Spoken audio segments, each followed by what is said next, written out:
Let's have a conversation through a chat window made using the ChatGPT API. I will write "How are you?" As expected, it responds that it has no emotions. Then, shall we ask about Malaysia?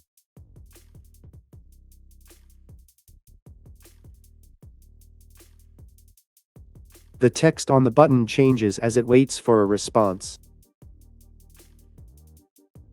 As expected, with a lot to consider, the response wait time also becomes longer.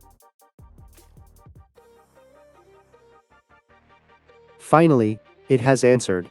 It gave a response to many things all at once. Fortunately, it seems to be the correct information about Malaysia. Before resetting the conversation, I will refresh the browser to check if the conversation content is maintained. Even if I refresh, it loads the previous conversation content without any problem, right? Please check this URL. Let's check the API key. It's well presented. In fact, no separate explanation is needed. However, it should be noted that the API key can only be checked at the time of creation. Once created, you can't see it again. So, make sure to save it well.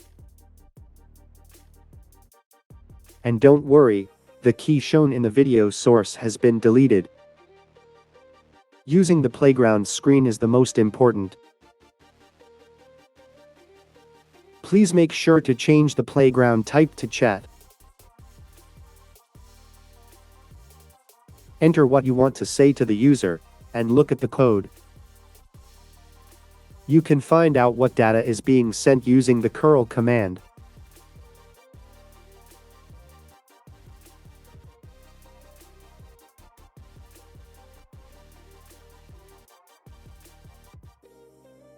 Press the Submit button at the bottom, and check what the data structure is. Interestingly, it retains the previous conversation history.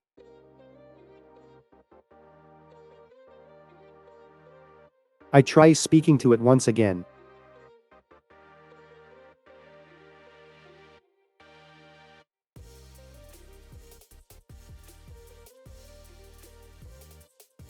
And then I look at the code in the same way.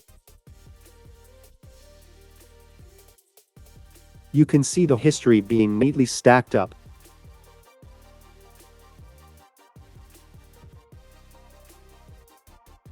In this way, it remembers the history and responds in conversations with ChatGPT.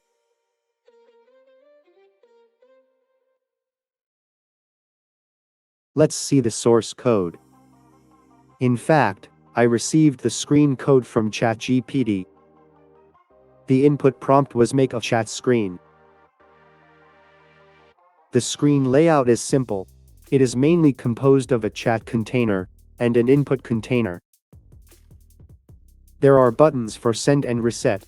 Really simple, isn't it?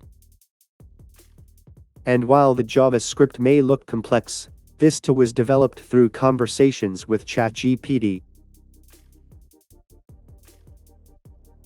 The reset button deletes the conversation history on the screen.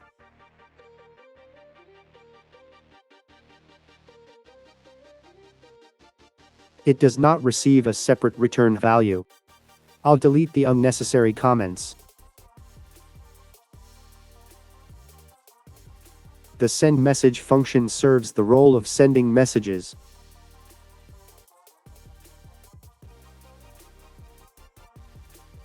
It changes the state of the send button while sending a message. It uses AJAX to make a post request to the server and receive a response. Shall we see how this request is received in the controller?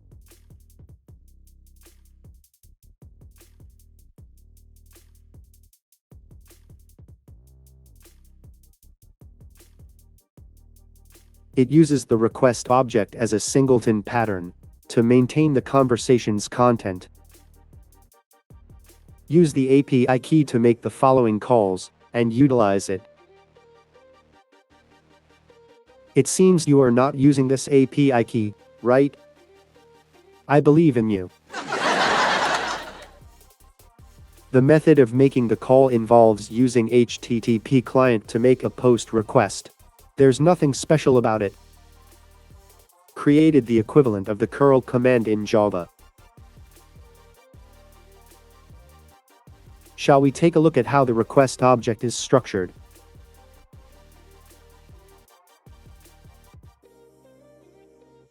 You can see the initialization method and the method to obtain an instance.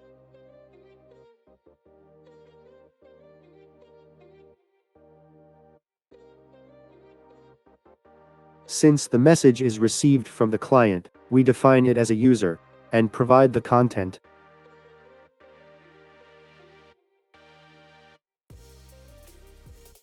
We convert the object structure into JSON format and send the API key in the header.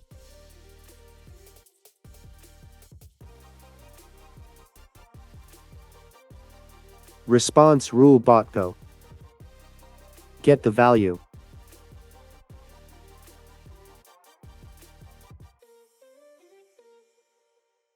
Since the response also comes in JSON format, I've created it this way for parsing. And the response content should have the role set as assistant.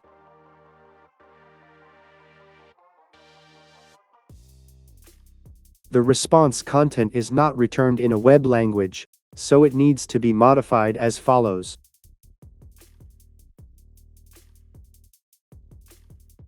To remember the conversation history, it's essential to maintain this part. We include the response message and the number of conversation requests, and then return it. Let's see whole source code. For better readability, I placed all the source code in the same package. The core is the server's HTTP client post method invocation. In fact, the UI was the most challenging part. However, thanks to ChatGPT, I was able to save a lot of time. Thank you for watching.